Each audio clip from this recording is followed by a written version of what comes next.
तो कैसे हैं आप लोग। हमने बहुत सारे इडियम्स और फ्रेजेस पढ़ लिए हैं। 40-50 से ज़्यादा हो गए होंगे। आप सबको समझ शायद आ रहा होगा और आप लोगों को कोई दिक्कत जा रही होंगी। तो जिसको भी समझ में नहीं आता है, कोई इडियम से तुम बराबर समझ नहीं पाते हो या फिर तुम सिर्फ उसको रट रहे हो, तो फिर मुझे पूछिए, हम उसको और एक बार अच्छे से सिर्फ आपके लिए डिस्कस करेंगे। तो आज हम कुछ नए इडियम्स और फ्रेज को पढ़ेंगे।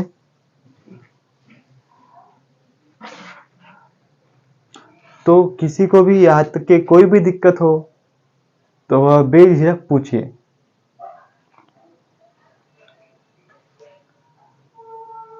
तो हम आज की शुरुआत करेंगे कुछ इडियम्स और फ्रेजेस से जो शुरू होते हैं बी से और खत्म होते हैं सी पर।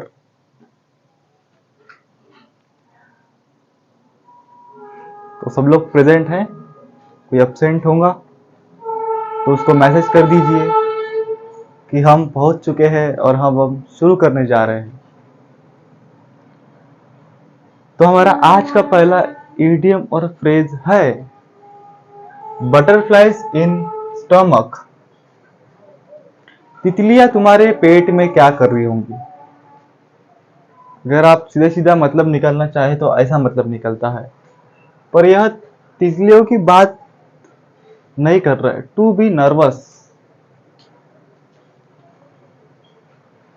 तो अब आप सोचिए कि यह तितली से यह घबराहट वाली स्थिति कैसे आ गई। देखिए क्या हुआ, जब लोगों के पेट में ऐसी कुछ उछल मुछल होने लगी, ऊंच नीच होने लगी, जैसे आपका पेट कभी बार गुड़ गुड़ करता है, या फिर कोई जैसे जब कोई परफॉर्मेंस देने जाता है तो उसके पहले उसके चेहरे के 12 बज चुके रहते हैं, उसको समझ में नहीं आता क्या बोलना है क्या नहीं बोलना है। ऐसा लगता है जैसे उसके पेट में कुछ चल रहा हो, उसके दिमाग में कुछ चल रहा हो। तो वही से आया टू बी नर्वस। दूसरा है बाय हुक और बाय क्रुक। हम्म एक लड़का बोल रहा है कि जब भी मैं डांस करने आता था या फिर कोई स्पीच देने आता था, तब मुझे याद सब कुछ रहता था पर वहां जाकर कुछ भूल जाता था। यह अक्सर सबके साथ में होता है, पर हम जैसे जैसे उन चीजों को बार बार करते हैं, वैसे वैसे हम चीजें सीख जाते हैं। तो हम थे बाय हुक और बाय क्रुक पे। देखिए बाय हुक और बाय क्रुक को आप अगर हिंदी पढ़ेंगे, कैसे भी करके कोई भी काम करना, अच्छा या बुरे तरीके से करना, पर काम को करना जरूरी है। इसी से हम यह बात समझ में आते हैं, बाय हुक और बाय क्रुक। तो क्या होता है कि एक हुक और एक क्रुक नाम का शहर रहता है। एक का नाम हुक, दूसरे का नाम क्रुक। तो हुक और क्रुक क्या करते हैं, यह दोनों शहर मिलके एक नदी को अपने कब्जे में कर लेते हैं जो उनके बीच से बहती है।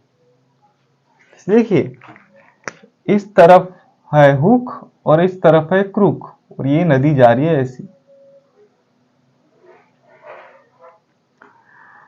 तो इसमें क्या हुआ कि ऊपर देखिए, जब ये दोनों देशों की बात आती थी, अगर इसको ये नदी चाहिए तो ये लोग इनसे लड़ते थे, और अगर नदी किसी और को चाहिए तो वो दोनों उनसे लड़ते थे। फिर चाहे उनका जो रास्ता हुआ गलत हो या सही हो, पर ये दोनों वैसे ही काम करते थे। तो एक पोएट ने कहा कि इस नदी को बचाने के लिए हुक और क्रुक किसी भी रास्ते जा सकते हैं। फिर उसी से यह बात प्रचलित हो गई और आज हम हुक और क्रुक के नाम से इस इडियम फ्रेज को जानते हैं।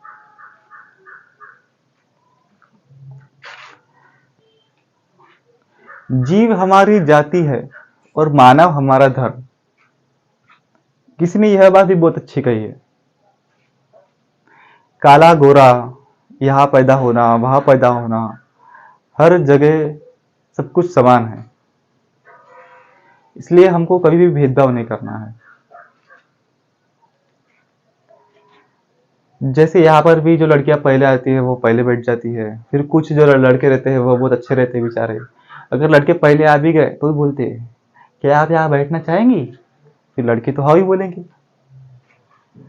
पर लड़कों के साथ ऐसा बहुत कम होता है कि कोई लड़की उनके लिए जगह रखे।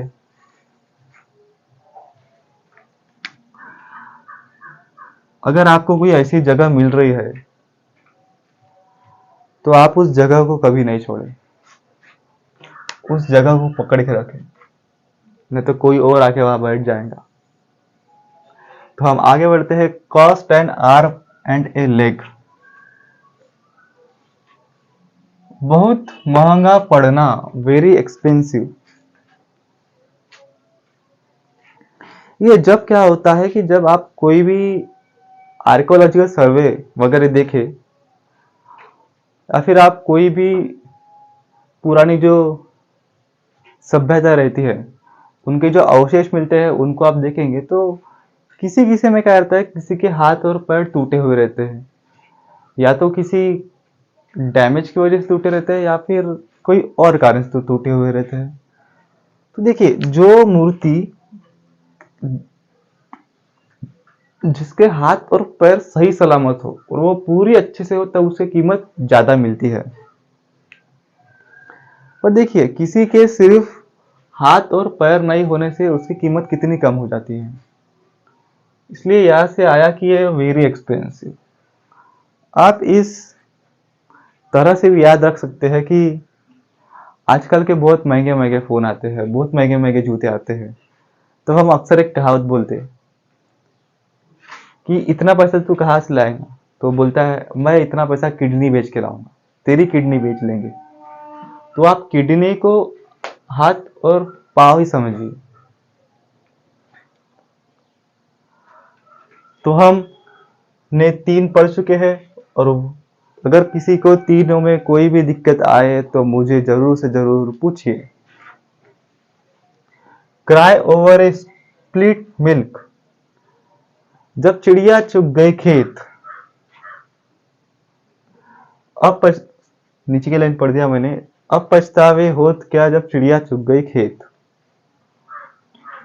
देखिए, आप इस मुहावरे को पढ़ के सब लोग तो समझ ही गए होंगे, जो जिनने थोड़ी बहुत भी हिंदी पढ़ी होंगी वो तो भी आराम से समझ गए होंगे, या फिर हिंदी पढ़ी भी नहीं होंगी और अगर वो लोग अच्छे थोड़े जहाँ हिंदी वगैरह बोलते हैं वहां पर अगर पढ़े बड़े होंगे तो उनको यह अर्थ आराम से समझ में आ गया होगा।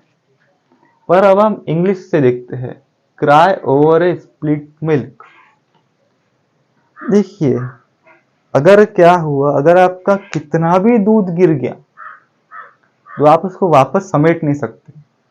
अगर आप उसको वापस समेट भी लेंगे तो भी वह कुछ काम का नहीं होगा।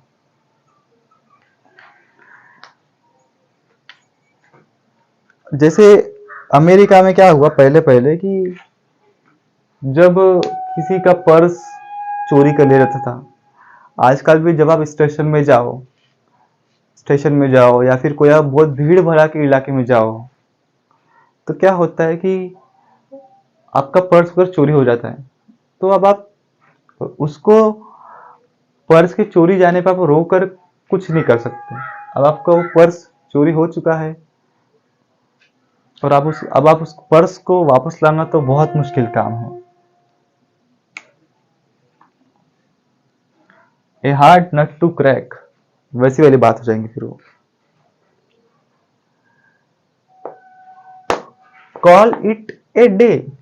हाँ, तो क्राई ओवर स्प्लिट मिल्क का मतलब होता है to complain about a loss from past. जैसे अगर आपने अभी एमटेस का फॉर्म नहीं भरे होंगे और आपकी डेट अब जा चुकी है, अब आप कितना भी रोए कितना भी पछताए तो भी कुछ फायदा नहीं है। अब आप एक काम कर सकते हैं कि इस साल आपको जो भी टॉपिक नहीं आते उनको पढ़ने के बाद में अगले साल आप फिर से फॉर्म भरिए और आप पहली बार में लग जाइए। अब आप यही कर सकते हैं। Call it a day, agree to stop doing something. देखिए यह जो फ्रेज है यह थोड़ा मुश्किल है, आपको अभी आसान लग रहा होगा, पर आप जैसे जैसे आगे बढ़ेंगे वैसे वैसे आपको ऐसा लगेगा कि यह जो फ्रेज है यह थोड़ा हार्ड है। देखिए मैं आपको इसको याद रखने का बहुत अच्छा से समझाता हूँ, जिससे आप एकदम आराम से समझ पाएंगे और कभी नहीं भूलेंगे। देखिए यह जो इडियम, ये जो मुहावरा है, ये पहले बहुत बड़ा हुआ करता था। बहुत बड़ा मतलब इसमें और एक वर्ड था। अगर मैं इसमें एक वर्ड और जोड़ दूं तो आपको आसानी से समझ में आ जाएगा कि मैं क्या बात कर रहा हूं और इसका मतलब क्या होता है। जिसको नहीं दिख रहा होगा मैं उसके लिए पढ़ देता हूँ। HALF, call it A half day. ठीक है, जब हम स्कूल कॉलेज जाते हैं और हमको अच्छा नहीं लगता, पेट में दर्द होता है, नहीं होते भी हम बताते कि हमारे पेट में दर्द होता है, क्योंकि ऐसी कोई मशीन नहीं बनी जो कि बता सके कि आपको पेट में दर्द हो रहा है, आपको सर में दर्द हो रहा है। और टीचर लोग इतना थोड़ा सोचेंगे कि यहाँ मशीन लाएंगे, आपको चेक करेंगे, आप थोड़ी देर रोएंगे, मगरमच्छ के आंसू बहाएंगे, तो फिर आपको बोलेंगे जाओ तुम घर जाओ। तो call it A half day, इसका मतलब होता है कोई भी काम आधे में रोक के चले जाना। तो आपको कॉल इट ए डे को आपको call it A half day याद रखना है, जिससे कि आप सभी लोग आसानी से याद रख पाए। दूसरा है कैच रेड हैंडेड। अगर आपका कोई दोस्त है जो आपकी चोरी कर रहा होगा और अगर आपको उसको पकड़ना होगा, तो आप सब लोग चाहेंगे कि मैं उसको ऐसे पकड़ूं जैसे वह वही काम कर रहा हो और कोई सबूत की जरूरत नहीं पड़े। जैसे आप सब लोग यहाँ बैठे हैं, आप में से हर किसी की पेंसिल चोरी हो जाती है, पेन चोरी हो जाती है।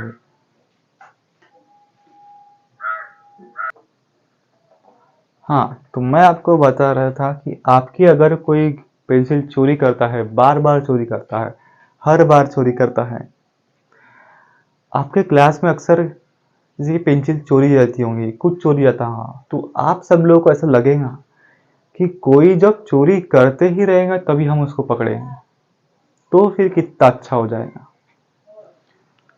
तो यह जो है इडियम और फ्रेज, यह अमेरिका से आया है।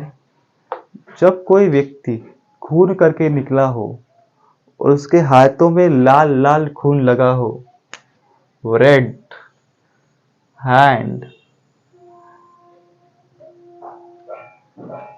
तो हम उसको गलत काम करते हुए ही रोक देंगे। To catch someone doing something illegal,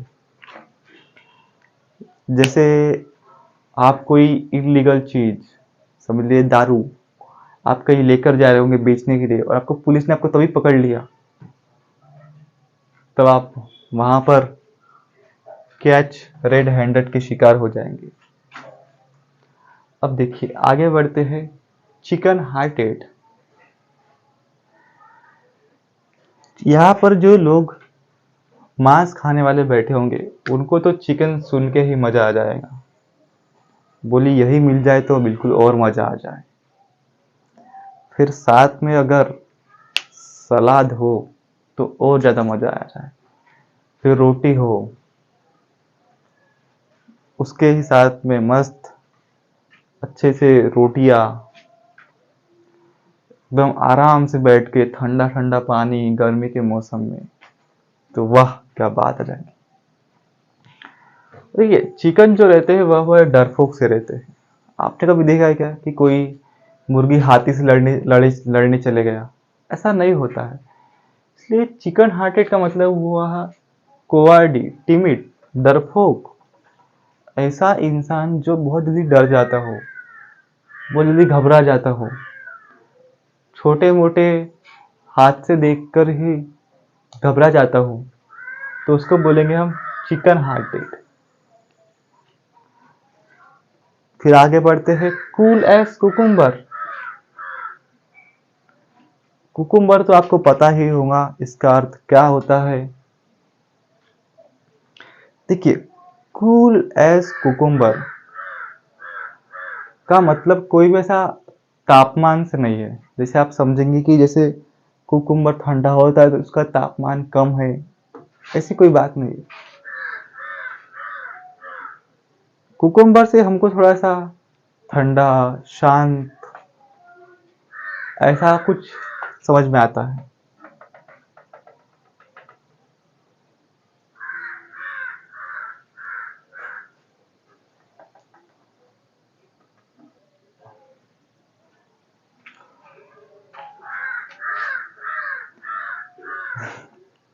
ये पता नहीं यार, ये रोज रोज ये कौवा कहाँ से आ जाता है और रोज इसी टाइम पे वो चिल्लाना शुरू करता है। हम यहाँ से एक बच्चे को बाहर भेजते हैं, फिर वह कौवे को थोड़ी देर भगाता है, फिर वापस आता है, तब तक हमको थोड़ा रुकना पड़ता है। पर कौवा उसी तरह से जब वह जाता है तब कौवा चले जाता है, फिर जब वह बच्चा आता है तब कौवा आ जाता है। बड़ी परेशानी है। बाजू में पेड़ भी बहुत बड़ा है, कौवा दिखता भी नहीं है, कौवा कहाँ बैठा है। तो हम कूल एज कुकुम्बर पे थे, टू बी काम। तो आप सबको याद रखना है कि कुकुम्बर बहुत ठंडा, शांत होता है। कुकुम्बर को खा के गर्मी में एकदम शांत समझ लगता है। तो उसी से आपको याद रखना है टू बी काम, धैर्यवान होना, कोई भी जल्दी नहीं होना, किसी काम में बहुत जल्दी नहीं होना।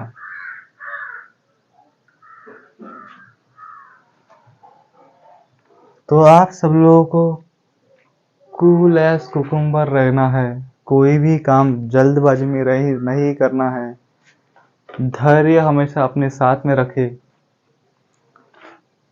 अब हम आगे बढ़ते हैं, कैरी द डे। अब बहुत सारे लोग, जिन लोग अच्छे से नहीं पढ़ते, रट्टा मारते हैं, वो लोग कैरी द डे और कॉल इट अ डे में बहुत कंफ्यूज रहते हैं।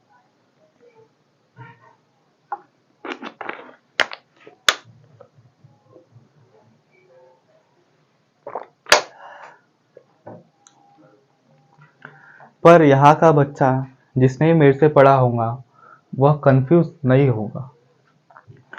कॉल इट ए डे को call it A half day बोलना है हमेशा अपने को, जिससे कि हम समझ में आ जाएंगे कि ऐसा कोई काम जो आधे में ही छोड़ के चला गया हो। देखिए, कैरी द डे, अगर यहाँ से कोई बच्चा किसी भी प्रतियोगिता में बहुत अच्छा होगा तो उसको पता होगा कि जितने भी तोहफे वह दिन में जीतता होगा उसको वह शाम को आराम से घर लेके जाते होगा। तो जितने भी तोहफे आप अपने साथ घर पे लेकर जाते हैं, उन तोहफों से ही आप एक जीत को दर्शाते हैं। आपकी जीत हुई, बाकी लोग की हार हुई। अगर आप इतनी मेहनत करने के बाद में अपने साथ जॉइनिंग लेटर लेके जाएंगे अपने घर, अगर आप कहीं बाहर से पढ़ के आए होंगे तो आपको कितना अच्छा लगेगा। आप उन सारे दिनों में जीत जाएंगे जिस दिन आप हारे होंगे, रोए होंगे, मार्क कम आए होंगे, डिप्रेशन में होंगे। सब चीजों को आप एक साथ बस एक जीत से बदल सकते हैं। आप पूरी तरह से हार को जीत में बदल सकते हैं। देखिए क्या होता है कि अगर आप हर बार जीत कर एक बार हार जाए और आपकी वह हार आपके जीवन को बदल दे, तो वह बहुत बुरा होता है। पर अगर आप हर बार हार कर सिर्फ एक बार जीत जाए, जो आपकी पूरी जिंदगी बदल दे, तब वैसी रोज की हार काम की, पर वो एक दिन की जीतने के लिए आपको पढ़ना है। आप हर दिन हार रहे हैं, उससे सिर्फ आपको कम कम हारना है। इसका मतलब ऐसा कि आपको कम गैप से हारना है, पर आपको एक दिन विजय होना है।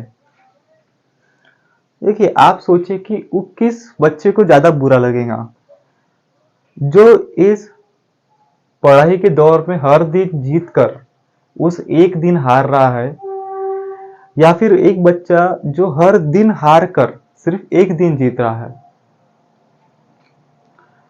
आपको धीरे धीरे जीत की तरफ धीरे धीरे कदम बढ़ाना है। अपने घर जो जॉइनिंग लेटर के साथ में जाएंगे, जीत उसी की होंगी।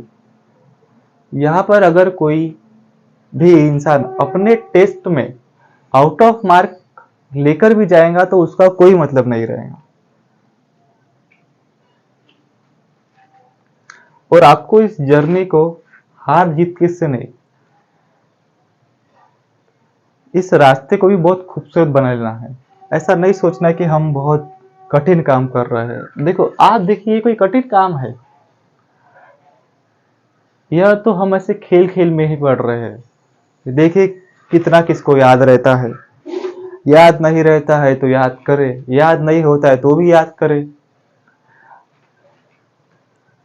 अगर याद नहीं होता है तो फिर मेरे से पूछिए।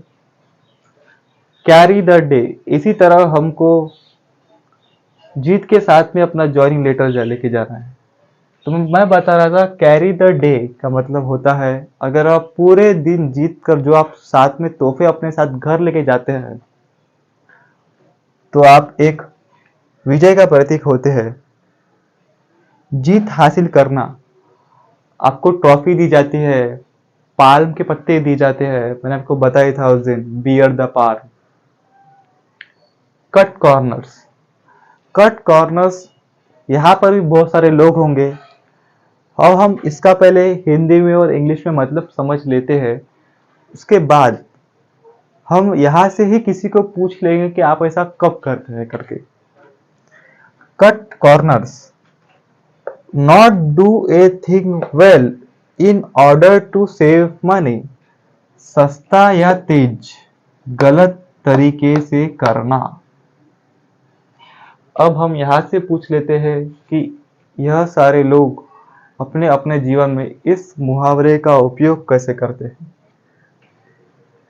तो कोई खड़ा होइए और हमको बताइए।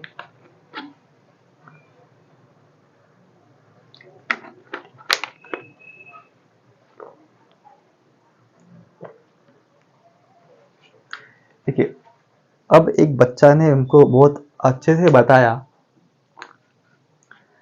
कि वह कहता है मेरा घर यहाँ पर है और ये रास्ता ऐसा है और यह हमारा ट्यूशन है। अगर मुझे ट्यूशन आना होता है तो मैं ऐसे नहीं आता, क्योंकि मैं सोया रहता हूँ, मैं बहुत आलसी हूँ, तो मैं को ऐसा आना बहुत देर हो जाएगा, मेरे आधे ट्यूशन छूट जाएंगे। इसलिए यह क्या करता है, इस कॉर्नर को काट देता है और ये सीधा ऐसा आ जाता है।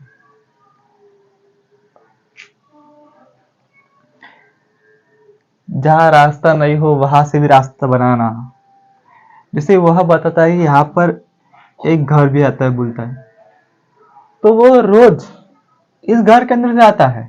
मतलब अगर आप देखेंगे, जैसे कि क्या होता है कि किसी के घर ऐसे सीधे सीधे सीधे रहते हैं, ऐसे बहुत बड़े घर नहीं रहते हैं, सामने का एक दरवाजा रहता है, पीछे का एक दरवाजा रहता है जो कि दूसरे गली में खुलता है, तो वह ऐसा करता है। और एक गांव का बच्चा है, वह हमको बताता है कि जैसे ऐसी हमारी खेती है, बोलता है, और ये दूसरी खेती है, ऐसी नहीं, मतलब ये सीधी ही है ऐसी। तो हम बोलता है ऐसे ऐसे न जाते हुए हम इसको काट देते, बोलता है इसको ऐसा गोल सा बना लेते बोलता है। जिससे क्या होता है कि उनको उनके काम करने में ज़्यादा आसानी होती है। यह तरीका गलत होता है, यह तरीका भी गलत होता है, पर इनको अपने सिर्फ पैसे बचाने से मतलब होता है। इसका समय बच जाता है, समय बचने से इसके ट्यूशन में ज़्यादा पड़ता है, इसलिए वह भी ज़्यादा पैसे बचा लेता है। इनके जो पानी वगैरह का काम रहता है या फिर कोई और काम रहते हैं तो उनको वह उसमें मदद मिल जाती है। तो ऐसे गलत तरीकों से जल्दी करने के लिए जो काम किए जाते हैं उन्हीं को बोलते हैं कट कॉर्नर्स। अब यहाँ से किसी कुछ नहीं समझ में आया तो वह बेझिझक पूछे। हमने एक ईडियम में पढ़ा था, बिना किसी झिझक के आप उसको याद करिए। हाँ, ये चिकन हार्टेड को मैंने बताया था कि चिकन हार्टेड का मतलब होता है एक ऐसा इंसान जो डरपोक हो। एक मुर्गी जो रहती है वह भी एक डरपोक ही रहती है, वह बहुत निडर नहीं रहती, बहुत ताकतवर भी नहीं रहती। उसी से हमको समझना है कि एक इंसान जो बहुत जल्दी डर जाता हो उन्हीं को बोलते हैं चिकन हार्टेड। अब हम इनको एक बार रिवाइज कर लेते हैं जिससे कि आप सभी लोगों को अच्छे से याद हो जाए। Butterflies in the stomach. कभी कभार क्या होता है जब हम कोई काम कुछ नया नया करने जाते हैं, जैसे आप स्टेज पर भाषण देने जाए तो आपके चेहरे पर 12 बज जाते हैं, या फिर आपके पेट में कभी कभार गड़बड़ होना शुरू हो जाती है, तब आप समझिए to be nervous. By hook और बाय क्रुक, हुक और क्रुक नाम की एक जगह थी, आप इसी से आगे की कहानी समझ लीजिए। Cost N arm and A leg. बहुत महंगा चीज, अपनी किडनी बेचकर वह चीज खरीदना। क्राई ओवर ए स्प्लिट मिल्क। आप इसको हिंदी में समझिए तो आपको एक ही बार में याद हो जाएगा। अब पछतावे होत क्या, अब चिड़िया चुग गई खेत। कॉल इट ए डे की जगह आप बोलना है call it A half day. आप आधे छुट्टी में ही भाग गए, आप लंच ब्रेक की छुट्टी में ही भाग गए कॉलेज से, आपको नहीं पढ़ना है।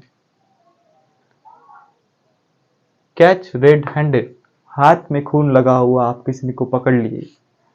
चिकन हार्टेड, मैंने अभी आपको समझाया। कूल एस कुकुम्बर, शांत धैर्यवान, ऐसा कोई जो बहुत शांत रहता है।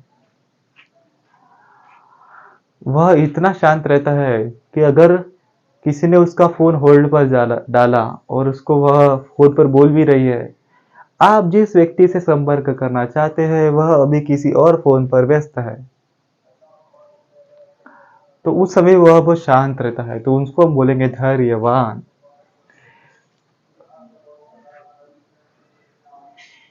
कैरी द डे, दिन भर जीती हुई जो भी चीजें अपने साथ में घर लेके जाना शाम के तौर पर। विन ए victory. Cut corners, cut corners को हमने बहुत ही विस्तार में पढ़ा है, तो आपको तो यह अभी सब कुछ याद हो ही गया होगा। अगर आपको नहीं समझ में आता है तो आप पूछिए। अगर आपको वीडियो अच्छा लगता है तो आप लाइक कीजिए। देखिए यहाँ जो बच्चे पढ़ते हैं यह मेरे से बाकी सारे डाउट्स भी पूछ लेते हैं। जैसे आप उनको जो भी किसी में, जैसे आप वो घर गए उनको नहीं समझ में आया तो वो पूछ लेते हैं। वैसे आप सभी लोग भी कमेंट सेक्शन में कमेंट करके आप मुझे पूछ सकते हैं। तो आज की क्लास यही तक थी,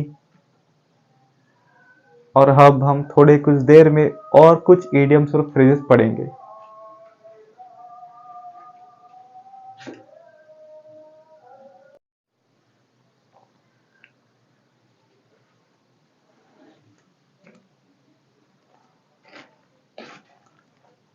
तो हम अभी अपने जो बाकी के इडियम्स और फ्रेजेस पढ़ने वाले थे, हम उनको पढ़ेंगे।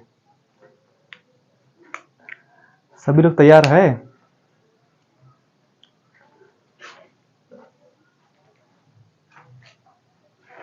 देखिए, हमने अभी तक के बहुत सारे इडियम्स और फ्रेज पढ़ चुके हैं।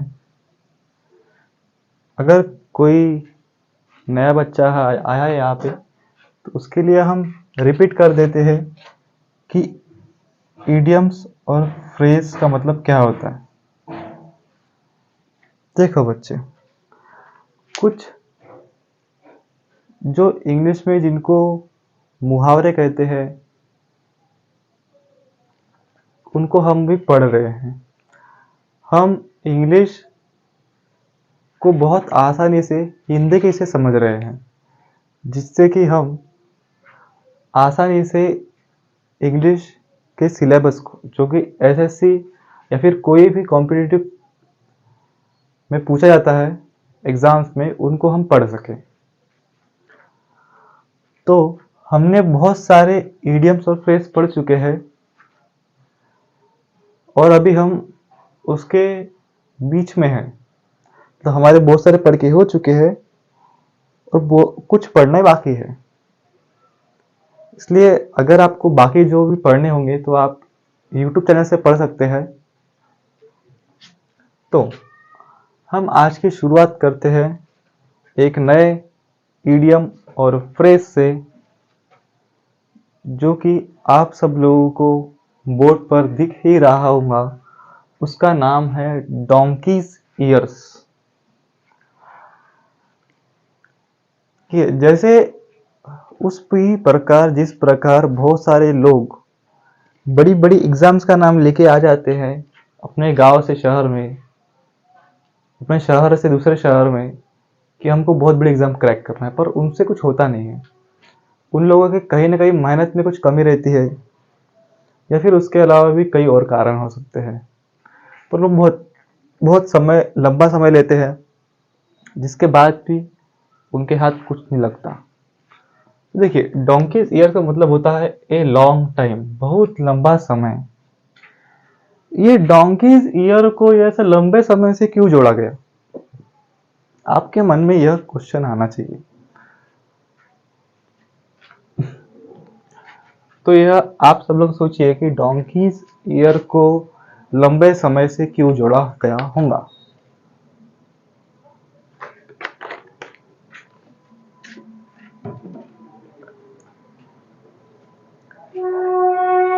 डोंकीज ईयर को पहले के जमाने में डोंकी ईयर, ईयर मतलब कान, डोंकी ईयर करके भी एक इडियम बहुत ज्यादा ऐसा इसके साथ साथ में उपयोग किया जाता था, पर वह वक्त के साथ साथ डोंकीज ईयर में बदल गया। और डोंकीज ईयर का मतलब बहुत लंबा समय इसलिए होता है क्योंकि जो डोंकी रहते हैं, गधे, वह बहुत लंबे समय तक के जीते हैं। जैसे आप सब लोगों को देखे होंगे कि डोंकी वगैरह अभी बहुत कम दिखते हैं, पर पुराने जमाने में उनका ही ज्यादा उपयोग किया जाता था, और वह बहुत लंबे समय तक के जीते थे। इसलिए डोंकीज ईयर का मतलब बहुत लंबा समय यह हुआ। दूसरा है draw a blank, to be unsuccessful. देखिए, इसके लिए एक बहुत अच्छी कहानी है। एलिजाबेथ जो कि क्वीन थी, उसने क्या किया, 2 जार लिए।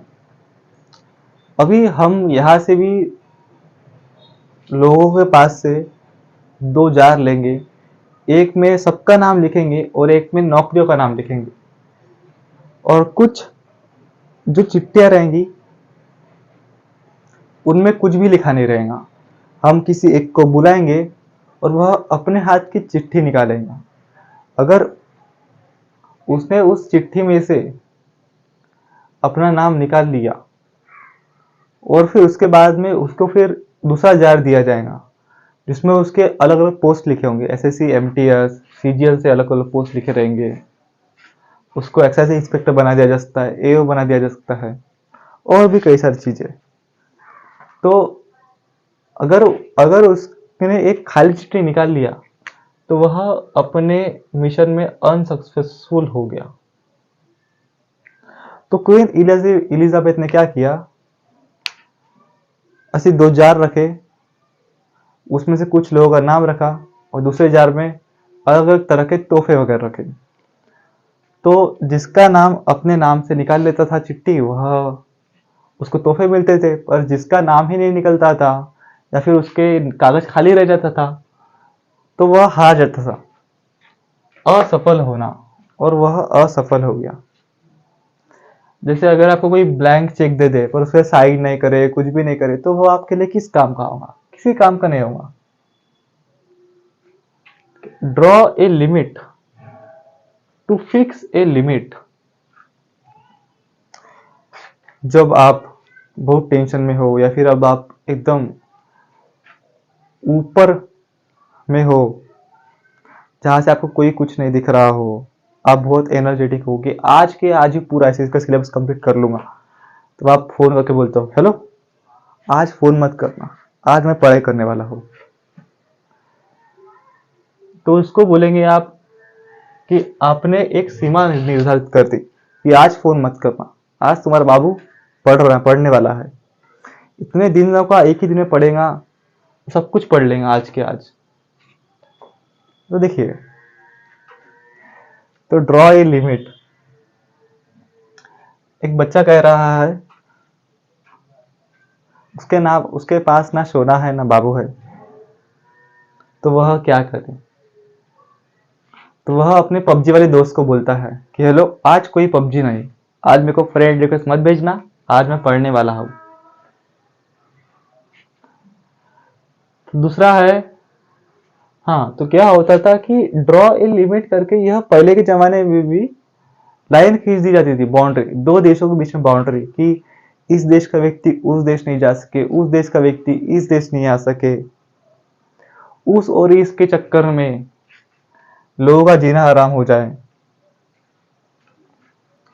अगर आप सोचिए कि कोई भी बाउंड्री नहीं रहती, सब कुछ पहले समान रहता, पहले समान मतलब बहुत पहले समान, जहां पर कोई भी इंसान नहीं है, आप अकेले हो, आपके सिर्फ कुछ दोस्त लोग हैं, तो आप कहीं भी जा सकते हो, कोई लाइन नहीं, कोई सीमा नहीं, कोई बाउंड्री नहीं।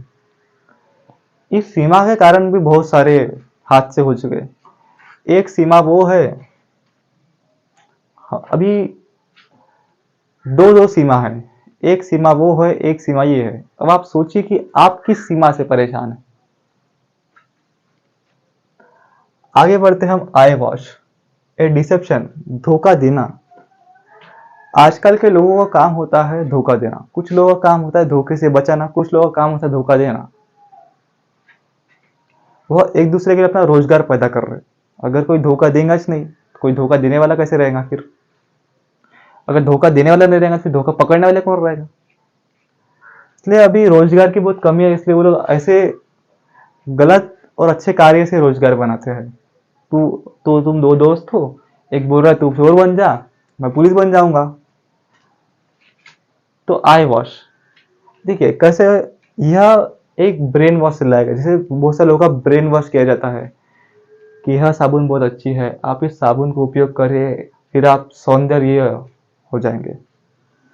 सौंदर्य आपके पीछे भागेगा कि आपको इतना सौंदर्य किसने दिया करके।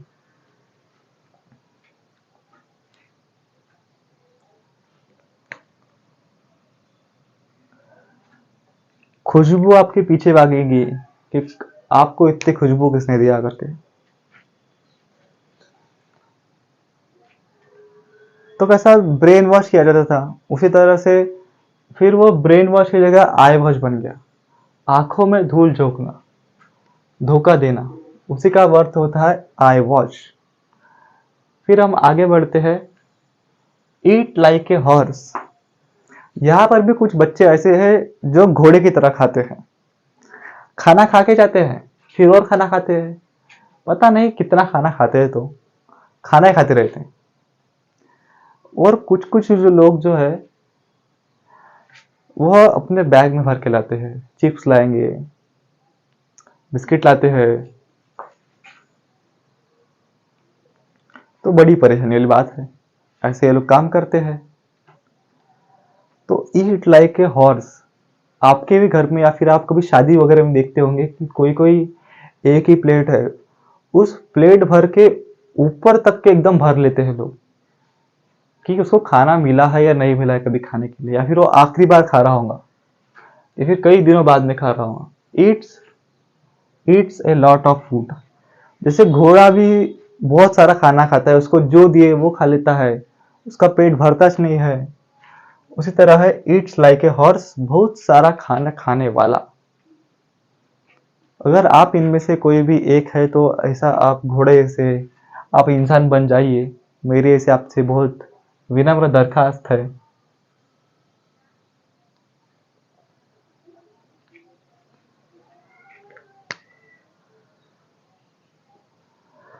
तो अब हम आगे बढ़ते हैं। Every dark cloud has a silver lining. कि यहाँ से कुछ जो बच्चे हैं उनका रेलवे में थोड़े थोड़े मार्क्स रह गया। अभी देखिए, अभी उनका रेलवे में थोड़े थोड़े मार्क्स रह गया, जैसे उनका समझ लीजिए आप 1-2 मार्क्स से रह गया।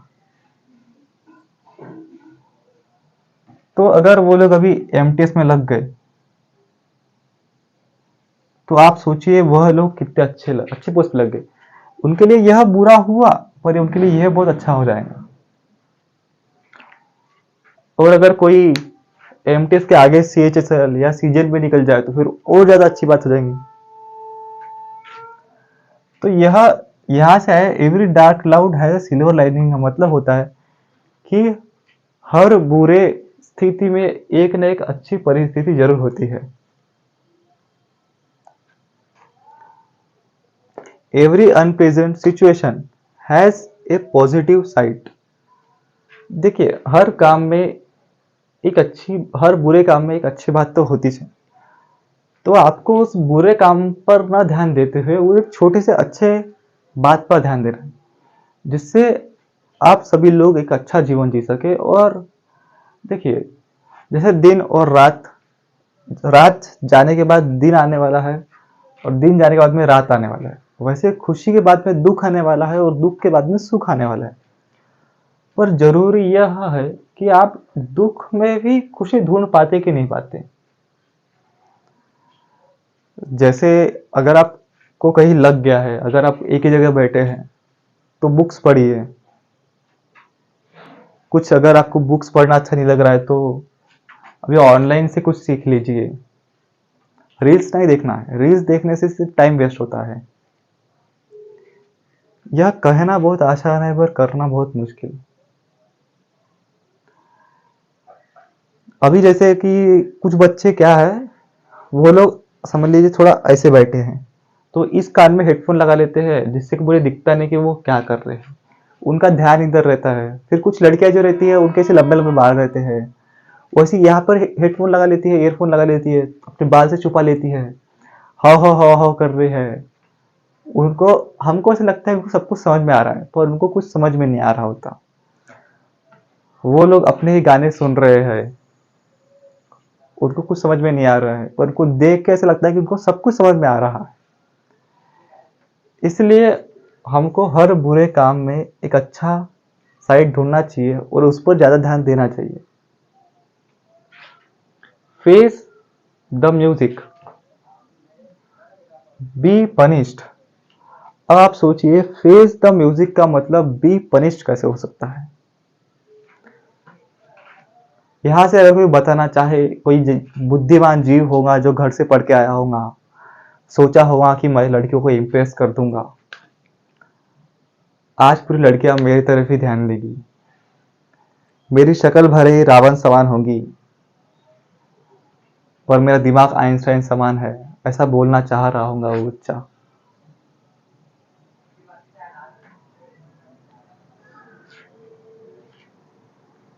यहाँ पर किसी को नहीं आया। अगर आपको आ रहा हो इस वीडियो को देखते देखते तो आप वीडियो पॉज कीजिए और फिर धीरे से कमेंट सेक्शन में जाइए और फिर अपने उंगलियों का इस्तेमाल करिए और फिर अच्छे शब्दों का चयन करते हुए अपना उत्तर दीजिए।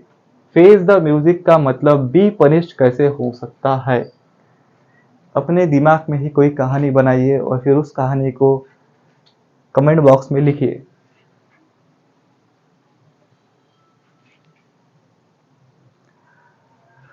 तो आपको मैं बता देता हूँ, फेस द म्यूजिक का मतलब बी पनिश्ड कैसे हुआ कि जब किसी एक मिलिट्री जवान को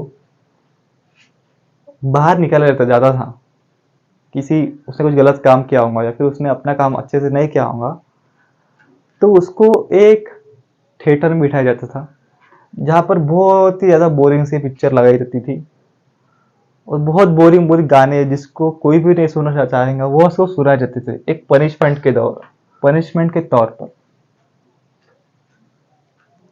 अगर मैं यहाँ पर कोई मूवी लगा दूँ जो कि, अगर आप हिंदी बोलते होंगे तो मैं आपको एक इंग्लिश की मूवी लगा दूँ, उसकी क्वालिटी आप सोच रहे होंगे 720 रहेंगी पर उसकी क्वालिटी समझ लो 144 है या उससे नीचे कुछ 60 है, तो आपको कैसा लगेगा? तो आप फिर क्या उस मूवी को देखना चाहेंगे? या फिर कुछ भी नहीं दिख रहा है, आपको कान में हेडफोन लगा दीजिए और कौवे की आवाज ही आ रही है आपको बस 4-5 घंटे तक के, 10 घंटे तक के, तो आपको कैसा लगेगा फिर? तो फेस द म्यूजिक का मतलब हुआ बी पनिश्ड, किए का परिणाम भुगतना। फेयर वेदर फ्रेंड्स, बहुत सारे लोग बहुत अच्छे दिखते हैं पर वह उतने अच्छे होते नहीं है, तो फिर हमको समझना है कि कौन लोग अच्छे हैं और कौन लोग बुरे हैं। पर हम क्या करें, हमारा दिमाग चलता नहीं है, इसलिए मैं बोलता हूँ कि थोड़ी बहुत पढ़ाई कर लीजिए जिससे आपका दिमाग चलने लगे। एक पत्रकार है रवीश कुमार, वो उसी का एक गाना था सोनू और मोनू करके, बहुत अच्छा गाना था। मैं आपको बोलूंगा कि आप गाना सुनिए और वो किस बारे में और किस कॉन्टेक्स्ट में बोल रहा है ये भी पढ़िए, तो आपको अच्छा लगेगा। तो हम बढ़ते हैं फेयर वेदर फ्रेंड्स।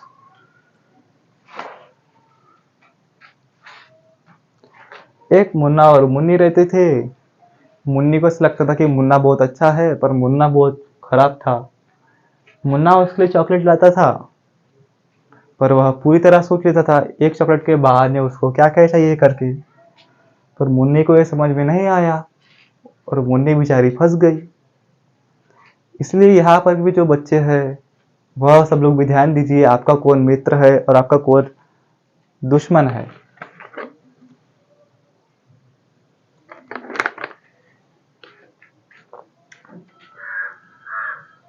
कौन आपके साथ रह के भी आपके खिलाफ है और कौन खिलाफ रह के भी आपके साथ है। Fair weather friends, fair weather friend यह कहाँ से आया? फेयर वेदर फ्रेंड्स की, इस फ्रेंड की जगह नहीं क्या सेलर था, फेयर वेदर सेलर। आपको सेलर समझ में नहीं आ रहा होगा। एक एक लकड़ी इमेजिन कीजिए, फिर लकड़ी को आप एक तने में काट लीजिए, उस तने से एक ऐसी चीज बनाइए जो पानी में तैरती होंगी, उसको हम बोलते हैं नाव। अब नाव में जो उसको चलाने वाला व्यक्ति हर कोई नहीं रहता है। अगर आप जाएंगे तो आपको समझ में ही नहीं आएगा कि नाव चलाना कैसे करके।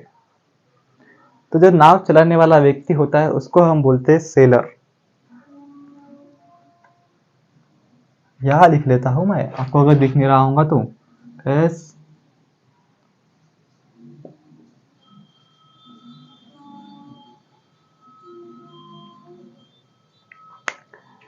इस स्पेलिंग सही है कि नहीं यह मुझे एक बच्चा बताएगा जो बहुत जल्दी से कूद रहा है कि उसको सब कुछ आता है करके।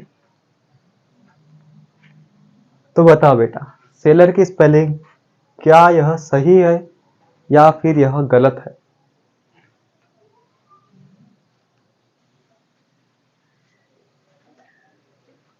तो स्पेलिंग बताओ जल्दी, क्या यह सही है क्या है गलत है?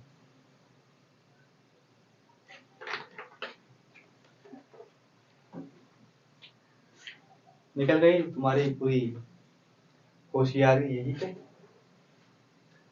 उसने सही बताया और यह स्पेलिंग सही है। और उसने अपना दिमाग का उपयोग नहीं किया, किसी और का दिमाग का उपयोग किया,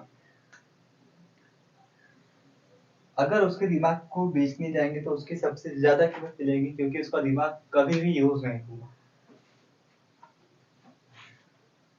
तो हम आगे बढ़ते हैं।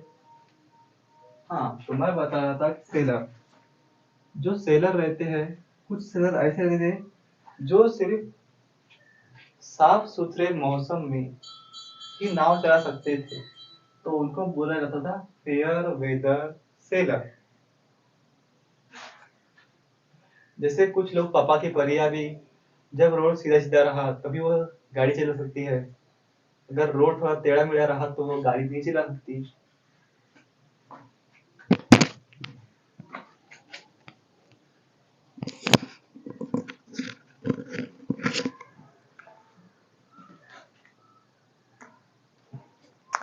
तो हम फिर से देख लेते हैं कि उस बच्चे को उत्तर नहीं आया, उसको अपने से उत्तर नहीं आया, उसने किसी और से पूछ के बताया। तो हम अपनी कहानी को जारी रखते हैं, और हम इस कहानी में एक नाव में बैठे एक व्यक्ति के बारे में बात कर रहे थे। तो वह व्यक्ति है सेलर, जो नाव चलाता है, नाव पर रहता है। तो कुछ जो सेलर है वह सिर्फ साफ सुथरे मौसम में ही नाव चला सकते हैं, तो उनको हम बोलते हैं फेयर वेदर सेलर। ऐसे नाव चलाने वाले जो कि साफ सुथरे मौसम में ही नाव चला सकते हैं, वह जब तूफान वगैरह या फिर थोड़ी बारिश वगैरह होती है या फिर कोई लहरें उठती है तब वह नाव नहीं चला सकते। तो फिर वह धीरे धीरे सेलर की जगह उसने फ्रेंड का रूप ले लिया, और ऐसे दोस्त जो सिर्फ आपके अच्छे समय आपके साथ रहते होंगे, वही लोगों को फेयर वेदर फ्रेंड्स बोला जाता है। तो आपको ऐसे दोस्तों से बचना है और ऐसे दोस्त बनाने हैं जो हर मौसम आपके साथ रहे, आपके ही साथ घूमे, आपके ही साथ में पढ़ाई करे, आपके ही साथ में टेस्ट दे और आपको सही सही टेस्ट के मार्क बताए। आगे बढ़ते हम फुल ऑफ बीन्स। देखिए, एक हम जब हम आगे बढ़ेंगे तब हम और एक बीन्स से और एक मुहावरा पढ़ेंगे। जब हम वो पढ़ेंगे तब आपको बताना है कि इस मुहावरे में क्या लिया गया है वहां से। फुल ऑफ बीन्स यह कहां से आया? देखिए, कुछ कुछ घोड़ों को बीन्स खिलाए जाते थे, तो जो घोड़े बीन्स खाते थे वह हमेशा तंदुरुस्त रहते थे, हमेशा एनर्जेटिक रहते थे। जैसे कि अगर आप सभी लोगों को अच्छा खाना दिया जाए, पौष्टिक खाना, तो आप सब भी तंदुरुस्त रहेंगे। उसी तरह घोड़े के लिए जो बीन्स है वह बहुत अच्छा खाना माना जाता है, और वह घोड़ा हमेशा जोश से भरा हुआ रहता है।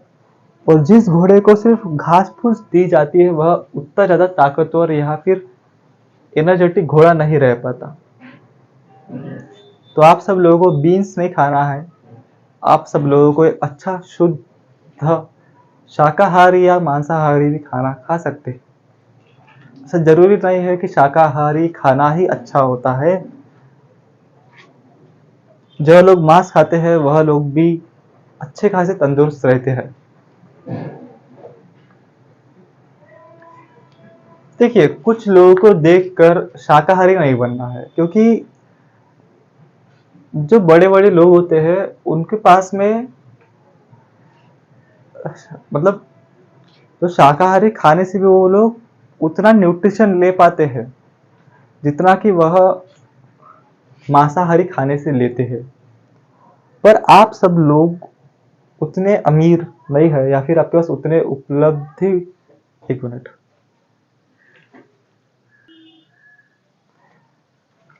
दुविधा के लिए खेद है आपको, हम आपसे माफी चाहते हैं। एक बच्चा कह रहा है कि सर हमारा फोन बच जाता है, कोई बात नहीं, आपका ही फोन बच गया तो और सही बात है। फिर आप मुझे बोलोगे कल कि सर आपको भी तो फ़ोन बज रहा था, हमने कुछ बोले क्या आपको? तो हम थे फुल ऑफ बीन्स पर।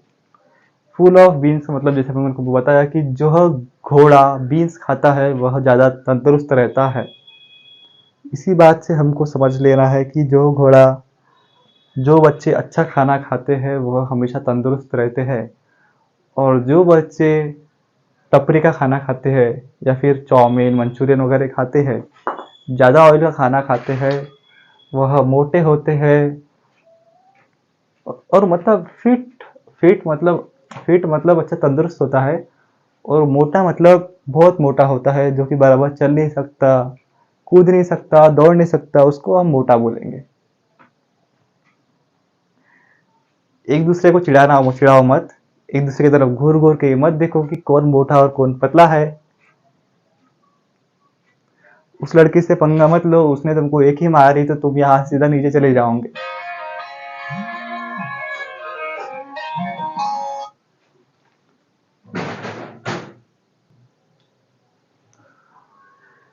अब हम पढ़ेंगे फीदर वंस ओन नेस्ट।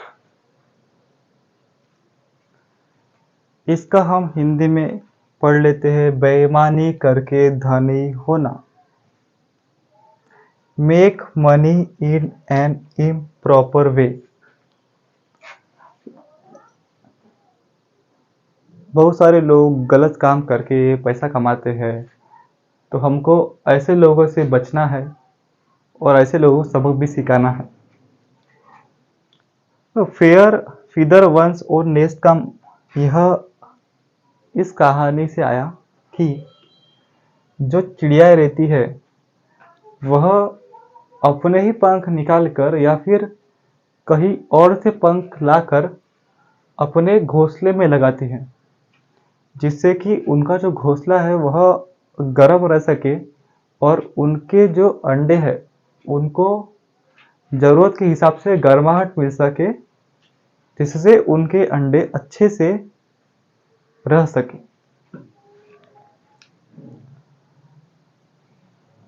तो इसको इंसान ने देख देख कर इसको अपने हिसाब से इस्तेमाल करने लगा कि ऐसा कोई आदमी जो बेईमानी से पैसे कमाता है वह फेदर वंस और नेस्ट का काम कर रहा है।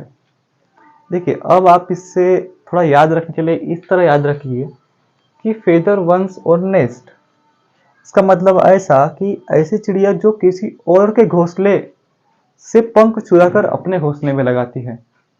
यह बात तो गलत है, पर अभी हम उतने विकसित नहीं हुए हैं कि हम जानवरों पर भी कानून लगा सकें। कुछ कुछ देशों में पहले जानवरों को फांसी की सजा दी जाती थी, तो भी हम ऐसा नहीं कर सकते भारत में। तो देखिए, फेदर वंस और नेस्ट का मतलब होता है बेईमानी करके धनी होना। यहाँ से किसी को कुछ समझ में नहीं आया हो तो वह पूछे।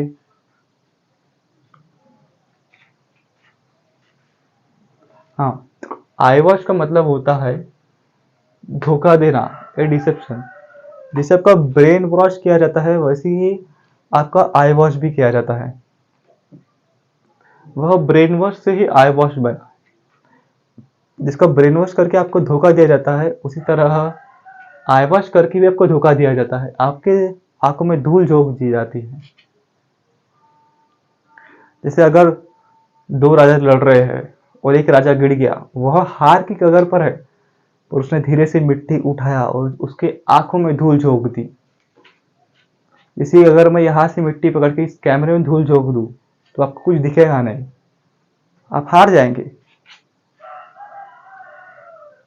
आपको एक धोखा हो जाएगा। तो अब हम सबको एक एक बार अच्छे से पढ़ते हैं। डोंकीज ईयर, डोंकी बहुत लंबे समय तक, गधे बहुत लंबे समय तक जीते थे, इसलिए उससे हम एक समझ में आया कि बहुत लंबे समय तक जीने वाले जानवर को डोंकी तो कहते हैं, पर डोंकीज ईयर का मतलब ए लॉन्ग टाइम होने लगा। ड्रॉ ए ब्लैंक, अगर आपको किसी ने चेक दिया जो कि पूरी तरह खाली है, अगर आप साइन करके ब्लैंक चेक दिया तो आपके लिए तो वह बहुत अच्छी बात हो जाएगी। अगर आपको साइन भी नहीं, कुछ नहीं, सिर्फ एक ब्लैंक चेक मिल गया तो कोई मतलब नहीं रहेगा उसका। To be unsuccessful, draw a limit.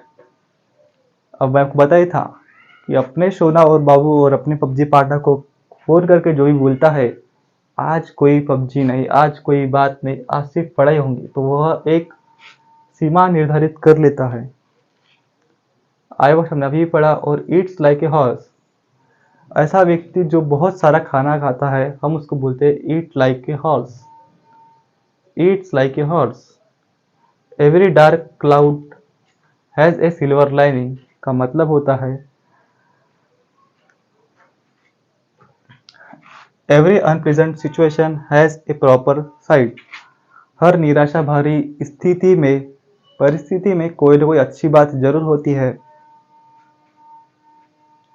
आप कितनी भी बड़ी मुश्किल में क्यों ना फंस जाए, आपको वहां से किरण तो मिल ही जाएंगी। अब आपको सूरज की किरण चाहिए या फिर किरण की किरण चाहिए, तो यह आपको सोचना है। आप सूरज होते हुए आपको सूरज की किरण चाहिए हो सकती है, अभी वह लीगल भी है।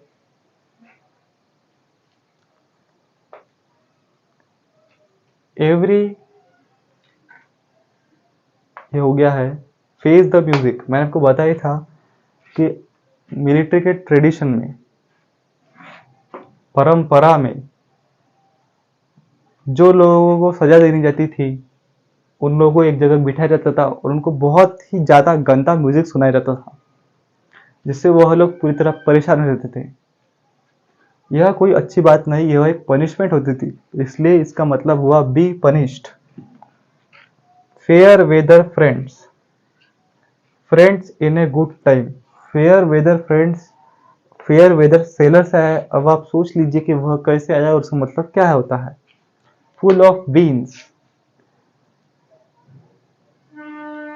पहले के जमाने में जिन लोग घोड़ों को बीन्स खिलाए जाते थे, वह बहुत ताकतवर होते थे, एनर्जेटिक होते थे। फेदर्स वन ऑनेस्ट, बेईमानी से पैसा कमाने वाला। ऐसा एक पंछी जो दूसरे के घोंसले से उसके पंख चुराकर अपने घोंसले में पंख लगाता हो, उसको हम बोलेंगे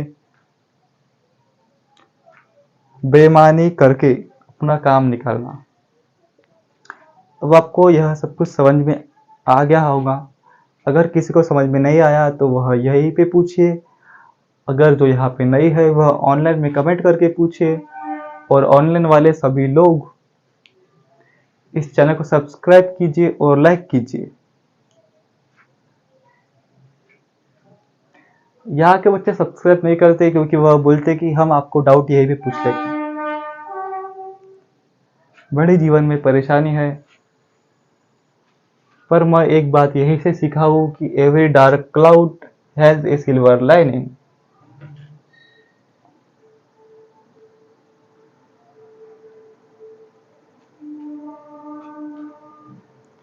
तो हम सब इस सेशन को यहीं पे समाप्त करते हैं। आप सब और कल फिर से आइए, हम कल और कुछ नए इडियम्स और फ्रेज पढ़ेंगे।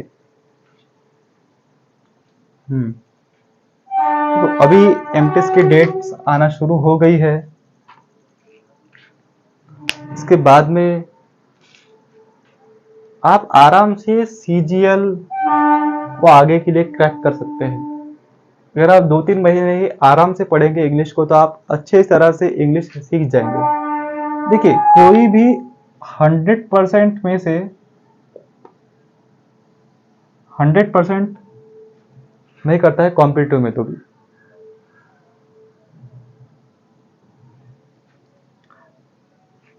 मतलब पूरे सब्जेक्ट मिला के बता रहा हूँ, कोई एक सब्जेक्ट में ऐसा हो सकता है कि वह 50 में से 50 क्वेश्चन सही कर ले, या फिर कोई कोई इंसान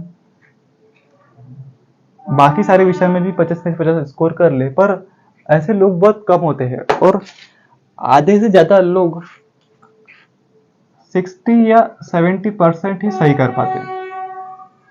तो आप सभी लोग यहाँ तक तो आराम से ही पहुंच जाएंगे। बस एक बात है कि अगर आपका कोई विषय थोड़ा सा कमजोर है तो आपको बाकी विषय को थोड़ा सा स्ट्रांग बनाना पड़ेगा, जिससे आप सभी लोग बाकी लोगों के साथ साथ दौड़ सके, उनके आगे निकल सके। समझ गए?